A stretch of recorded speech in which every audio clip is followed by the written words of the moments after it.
And now we cut live across to MEA press conference to brief us about the outcomes of the recently concluded visit of European Commission Chief and Prime Minister Modi. We are also joined by Additional Secretary Europe West in the Ministry of External Affairs, Shri Piyush Srivastava. With that, I give the floor over to Secretary West for his initial remarks. Sir, the floor is yours.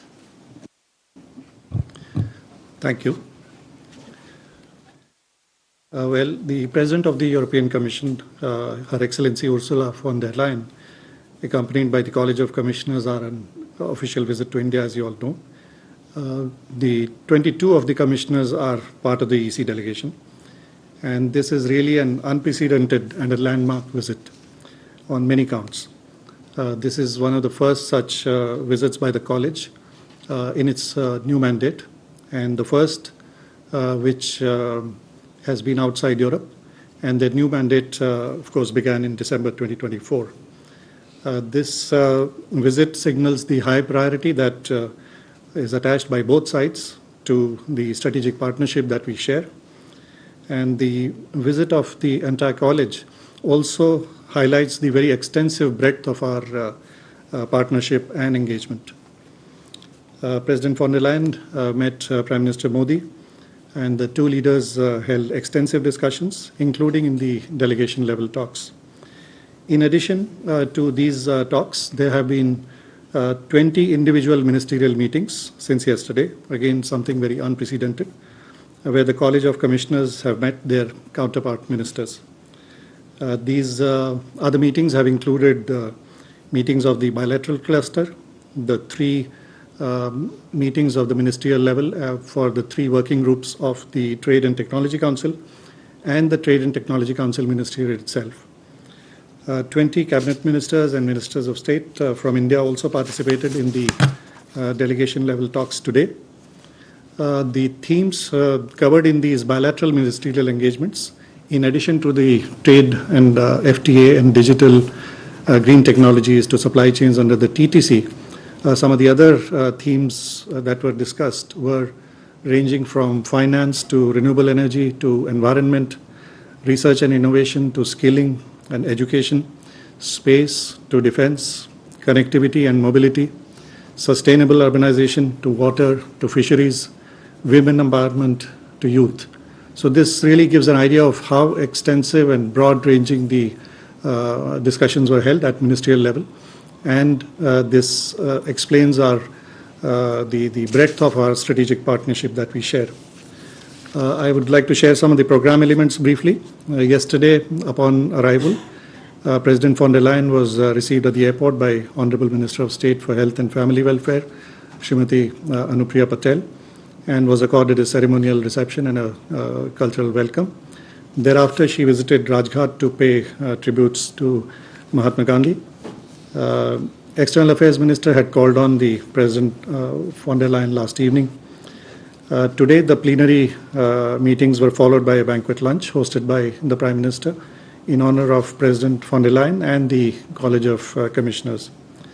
And later this evening, the Confederation of Indian Industry, CII, will host a business event with leaders of industry, and they will also host a dinner for the delegation.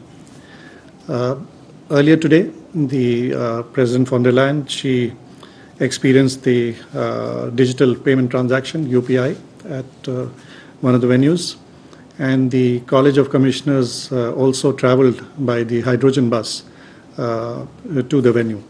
These two areas, of course, digital transformation and green energy transition, are areas where India is developing our capabilities very quickly. And also these are areas, some of the key areas where India and EU are collaborating very closely.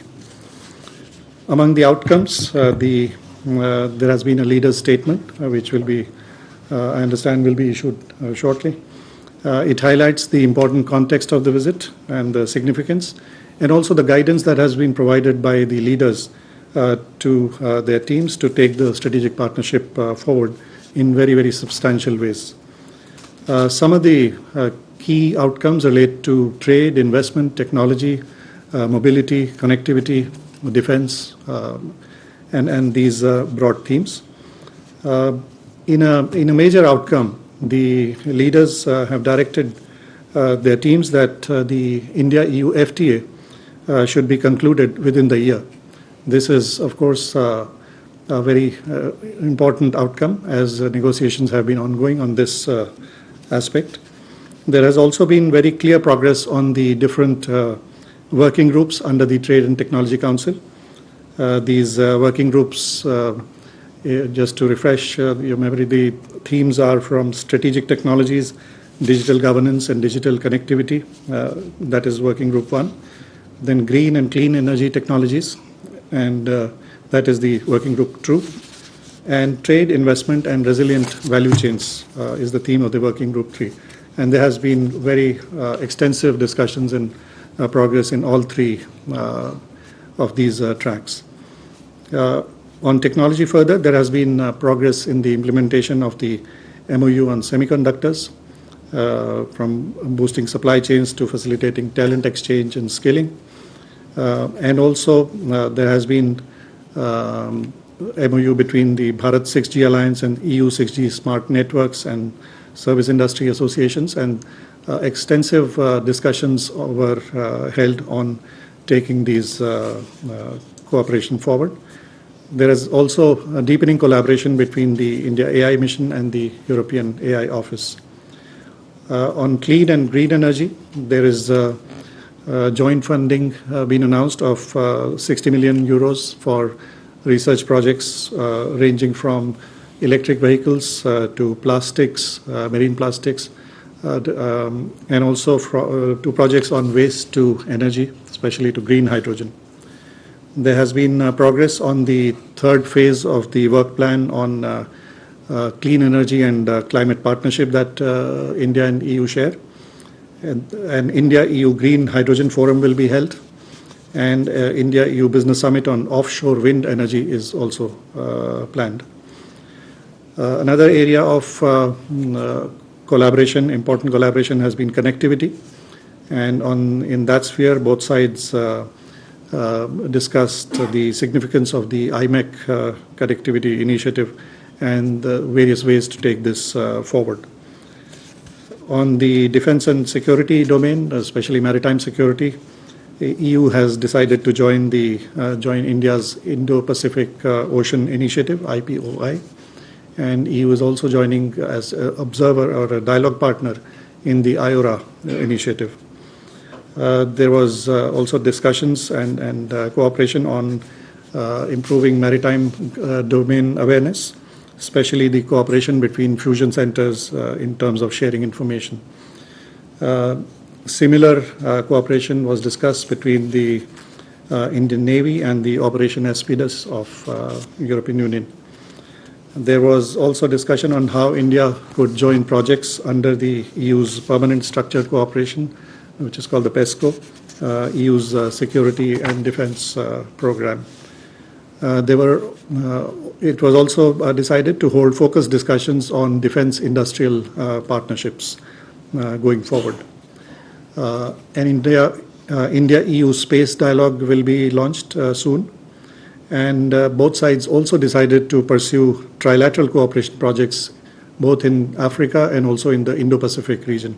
This area has been another important area of collaboration, since both India and EU have extensive development partnership program across various geographies, and both sides have now decided to pursue such cooperation projects. The leaders' statement and the Trade and Technology Council joint statement will be shared with you. I would like to add some more on the recent interactions that have been held between the two sides, and some of the background information relating to the extent of our partnership. Among the recent interactions, of course, last Friday, External Affairs Minister had met the EU High Representative for Foreign Affairs, HRVP, Ms. Kaya Kallas, in Johannesburg on the sidelines of the G20 Foreign Ministers meeting. Last month, Commerce and Industry Minister had traveled to Brussels to hold detailed talks on talks with the EU Trade Commissioner, Maros Sefcovic, who was also part of the college visiting currently. Prime Minister Modi and President von der Leyen have met 7 times earlier, both in terms of bilateral settings, but also multilateral settings, for example, G7 and G20 meetings. This was the 3rd visit of President von der Leyen to India as the EC President. Her previous visits were in September 2023 during the G20 summit, and earlier in April 2022 in a standalone bilateral visit.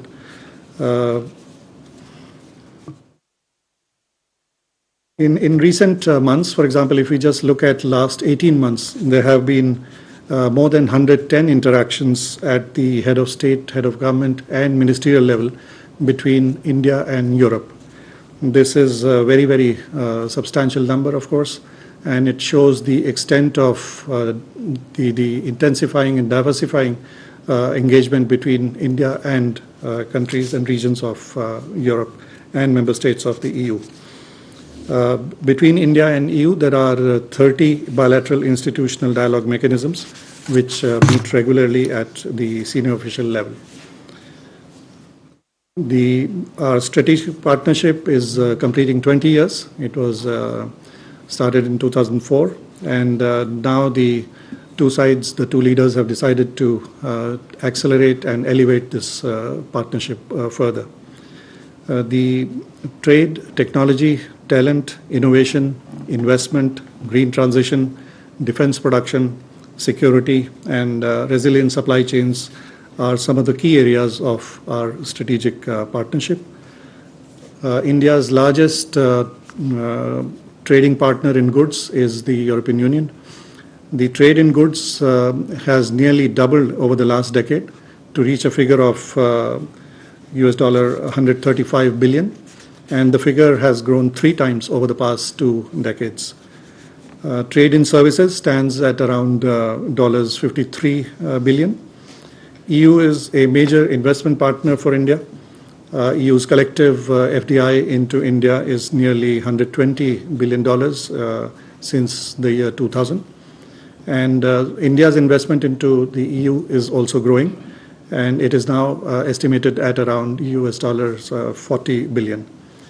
If we look at the business cooperation, there are an estimated 6,000 companies from EU countries which have active business presence in India.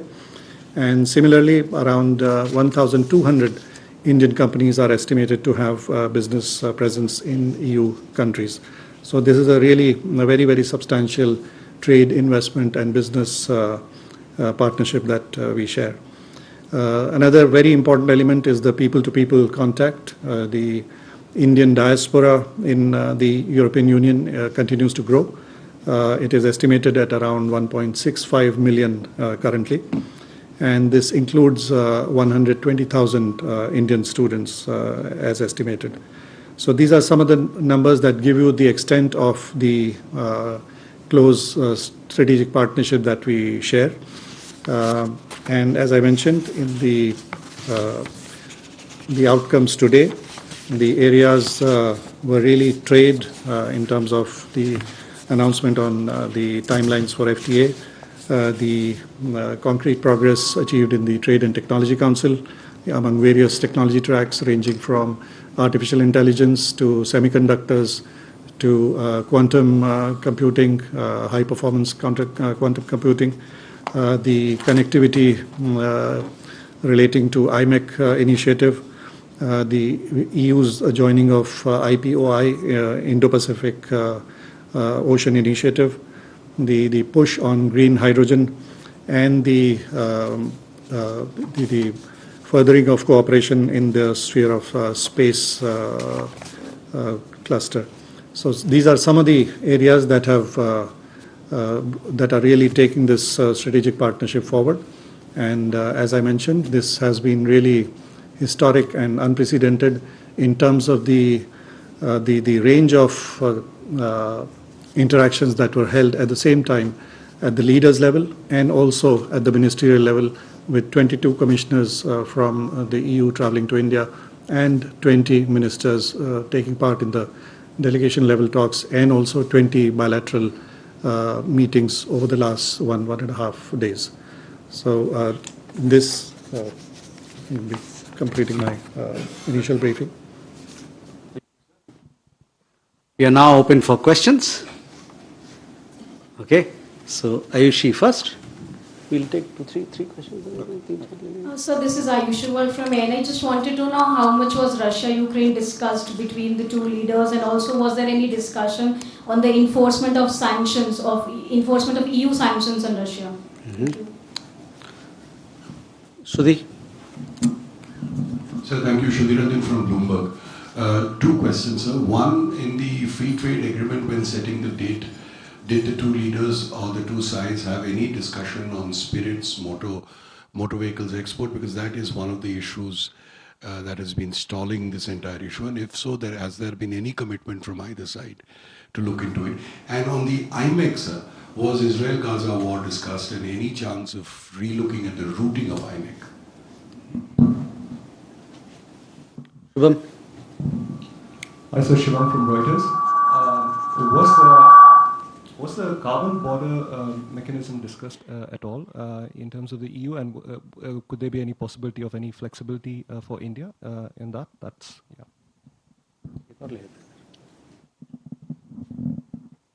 Elena, you had a question? Yes, good afternoon. Elena, TASS News Agency. I wonder in what form European side raised the issue of sanctions. And as we saw in the media, there were a lot of publications with the reference to European sources that during this visit, the delegation from EU will raise this issue, sanctions against Russia. So in what form does the European side raise this issue, and how do you react to their form of... So do you feel some kind of pressure from their side on this particular issue? Okay. Thank you. Thank you. Sir. We'll come back for more questions. You can take these questions. Okay, so CBAM. Well, CBAM, of course, is a concern for a large number of countries, especially in the global south. We have highlighted our concerns to our EU partners on a number of occasions. We have also noted that the EU has made some modifications to CBAM framework to simplify some of the aspects, and we are examining the implications of that, and we hope that the concerns of the developing country partners will be taken into account and addressed suitably in any such scheme. On the FTA, of course, the two sides discussed the there was a ministerial separate meeting, and also the main talks. The emphasis was on how to get the FTA done quickly, and there was a clear political commitment and agreement to do it quickly. And that is also reflected in the directions that were given by the leaders to the two sides. On IMEC, yes, IMEC, both sides interest, strong interest in pursuing the project, which will bring together the India and Europe in a major connectivity route. And the discussion was how to take this forward, despite the problems that may be being faced at the moment. There is also progress going on in different aspects of IMEC at the same time. In any meeting of global leaders, the issues of international global interests of mutual concern and mutual interest are discussed. And relating to the issue, your question about sanctions, no, that was not discussed. Okay. Siddhant. Hi, so Siddhant from Beyond. How much was the issue of cross-border terrorism, that basically means terrorism from Pakistan, being discussed? Because earlier today, at an address in Delhi, she mentioned about that. And second question, how much the focus or emphasis was on China during the talks? Rishikesh. Sir, Rishikesh from PTI. So, was there any discussion held on threat posed by Chinese equipment, and is there any consensus on how India and EU can reduce the dependency on Chinese products, especially as President has mentioned that we should promote the dependable supply chain? Ram Prakash? Sir Brahma Prakash Dubey news India से मेरा सवाल है कि visa को लेकर जो discussion हुआ है भारत और ईयू के बीच वो किस तरह का डिस्कशन हुआ है, किस तरह का बेनिफिट होगा, क्योंकि स्टूडेंट्स को बहुत सारी परेशानी जाती है अभी खासतौर से यूरोपियन कंट्रीज में वीज़ा लेने के लिए. Thank you. Keshav?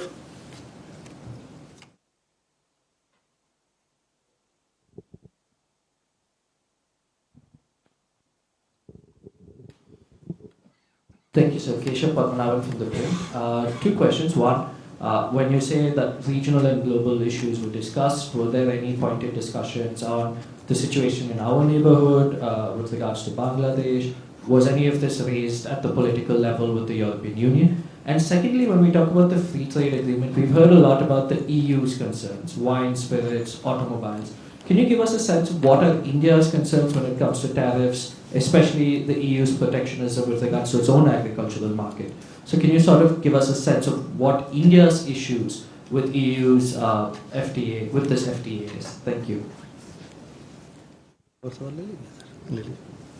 Rishabh? Hello. Good evening, Secretary. Rishabh from Time. So just a related question. A senior EU official has mentioned that without agreement on cars, wines and spirits, an FTA is very unlikely. So they are pushing for tariff cut on import of car, wines and spirit. So are we ready to accommodate it, and where is the negotiation right now? Because this has been a constant message coming in from Brussels that India needs to cut tariff on these issues. A and B, sir, as Siddhant asked, on cross-border terrorism, there have been a lot of discussion between India and EU on terrorism. Was there any concrete thing, given that we are also talking about a roadmap from 2025? Sir. Thank you. I think several questions on FTA. See, if I mentioned recently, last month, Commerce and Industry Minister had traveled to Brussels, where he held talks with his counterpart, Trade Commissioner, Sefcovic. Trade Commissioner is here, part of the EU delegation. The next round of the talks are also due soon. There is extensive and very intense negotiation going on, and the political direction is clear. Now, I would not like to go into the details on individual products. That is for the negotiators to resolve. But both sides have agreed that this is an important FTA. It has to be done quickly, and it has to be done in a balanced and a mutually beneficial and equitable manner. The question on visas.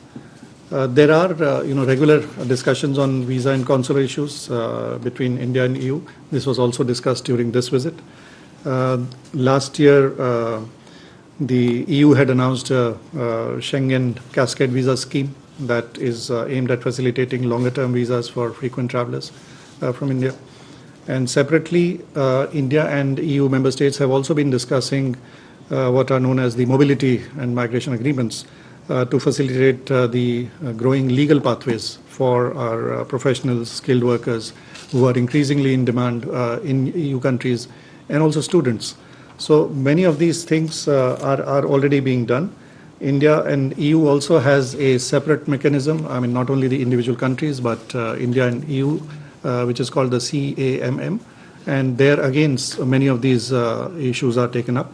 There is a clear agreement that this is a mutually beneficial area, and we must try and explore ways where trained talent can, find a facilitated pathway from India to Europe because of the requirements and how the European technology and Indian talent can match each other. So there have been very positive discussions on this sector. And you may know that mobility partnership agreements have India and some of the countries in the EU have already signed up. We have done agreements with Germany, France, Italy, Portugal, Austria, and Denmark, who are among the EU members. So this is a very active area of discussion and cooperation going forward. India is also the largest recipient of their Blue Card scheme and the scholarships, for example, under the Erasmus framework. So we are very much looking forward to further facilitation of this area, which is in mutual interest.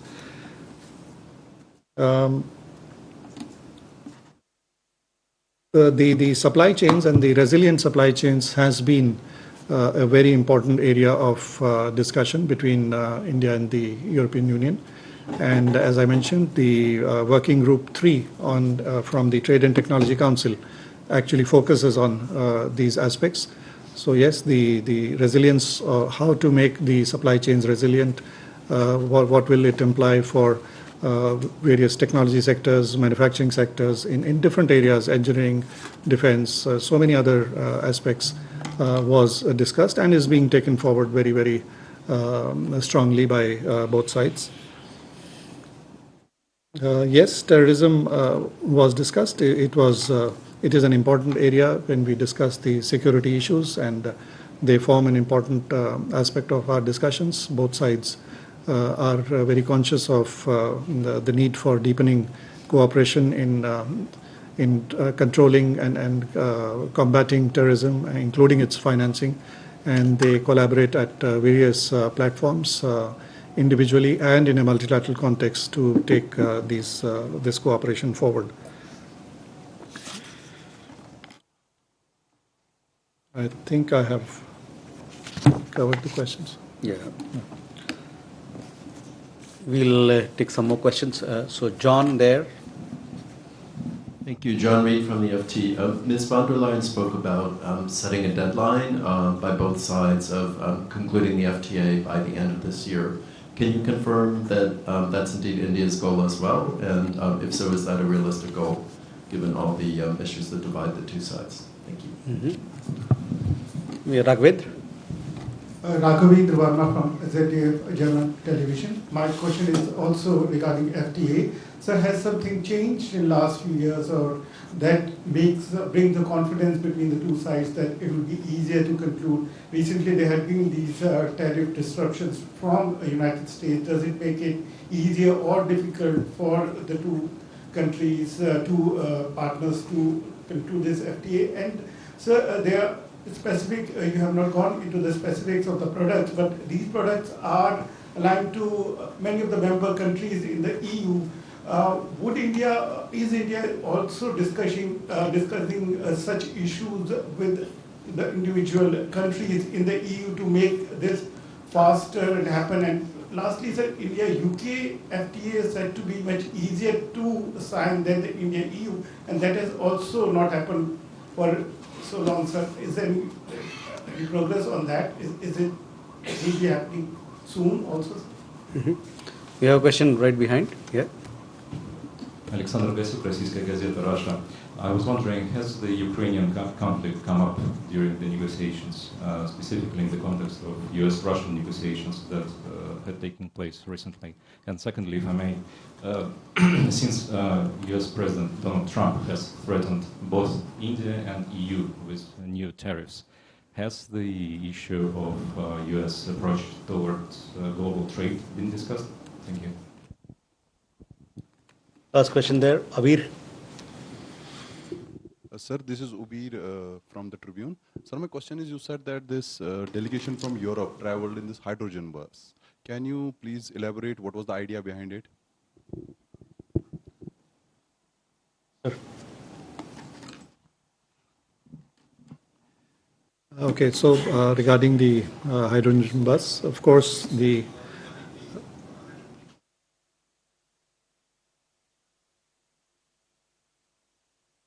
Thank you. Of course, the idea behind Hydrogen Bus was to show the extent of work that is ongoing in terms of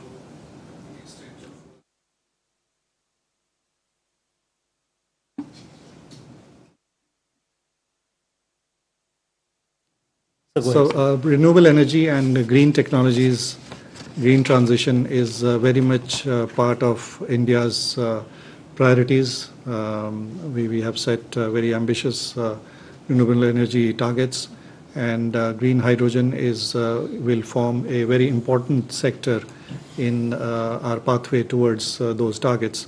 And that is also one of the areas where Europe and India, EU and India, have a lot of expertise, technology, collaboration to share, which is ongoing. And this shows both the growing capabilities in terms of technology, its use for, in this case, public mobility in India, and the interest, this being an area of interest for both the sides. So that was the idea behind the bus ride. On the FTA, of course, the negotiations have been ongoing with when you have two large economies, two very diverse economies, and on one side EU, which comprises of 27 member states. The negotiations will take time, but there has been a clear determination and clear decision by the leaders today that the FTA has to be finalized within the year. So there is no doubt upon that. This is also reflected in the leader's statement.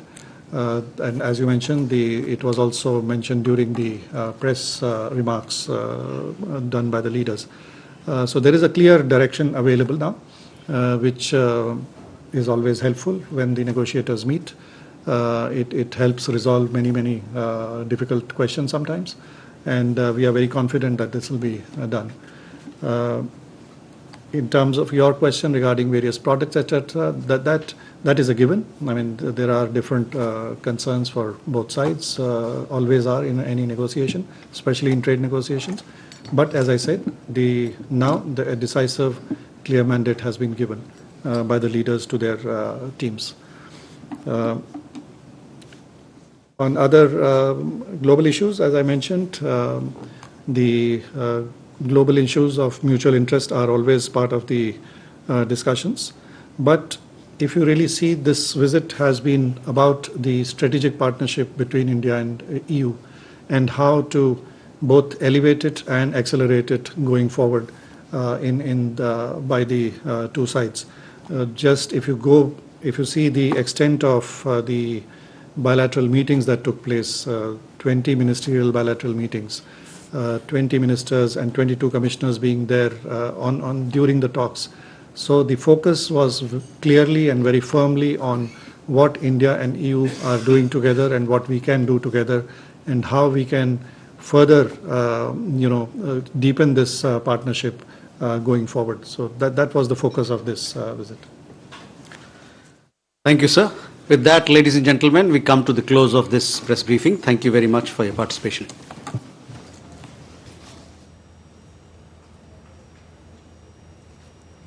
So that was the live broadcast of the briefing by Secretary West, Mr. Tanmay Lal, giving an overview of the deliverables and major outcomes of the European Commission Chief Ursula von der Leyen visit to India. He said that there were 22 EU commissioners which were part of the big delegation led by Ursula von der Leyen. And India there, remember, particularly describing the visit as unprecedented and landmark, quote unquote, in many counts, in a clear indication how both sides are committed to firming up the rubric of strategic partnership between India and EU. Well, that has been a clear focus of this visit as per India's MEA. Well, this is also the first visit outside Europe by the EU Commission that sort of highlights how this visit signals high priority accorded by both sides. So also, the EU College of Commissioners visit, as per the MEA, underscores extensive breadth of engagement that is now more well defined between India and EU. EU. In fact, he also shared the important details of the engagements, which includes at least 20 individual ministerial meetings. There were bilateral clusters plus 3 working groups of trade and technology council. Especially the trade, massive movement or forward movement in trade, in FTA space, in digital finance, a wide range of engagements ranging from environment to research and development, skilling, space, defense, connectivity, mobility, youth. Well, this was an overview of the array of extensive and broad-ranging discussions between the two sides. Talking about the big outcomes in an important context of the visit, as reiterated by Secretary West, guidance to the respective teams, India and EU, by the top leadership to take the partnership, the FTA partnership forward, especially in trade, in investment, in technology, in mobility, and the broader themes that were discussed. But yes, of course, the major outcome or the major deliverable on the table has been this big trust as far as India-EU free trade agreement is considered, and that should be concluded within an year as spelled out by the MEA. There was also a clear political will and commitment shown by both sides to take it forward. Also, he explained how very important outcomes also included the discussions under Trade and Technology Council ambit, where progress on IMAC, that was very important. A couple of questions by reporters on IMAC also, the deeper collaboration between India and EU in artificial intelligence space and also in green clean energy. India-EU Green Hydrogen Forum, he said, will be held very soon, and there has been a considerable amount of progress on clean energy and climate partnership, in a way firming up India-EU connectivity collaboration. And both sides also reiterated the significance of IMEC connectivity initiative and ways to take it forward. He also added towards the conclusion part that this has been the 3rd visit of Ursula von der Leyen as EU chief to India. There are already existing 30 bilateral institution mechanisms between India and EU, and well, that was an overview of the range of extensive interaction between the Indian side led by Prime Minister of India Narendra Modi and of course EU Commission Chief Ursula von der Leyen.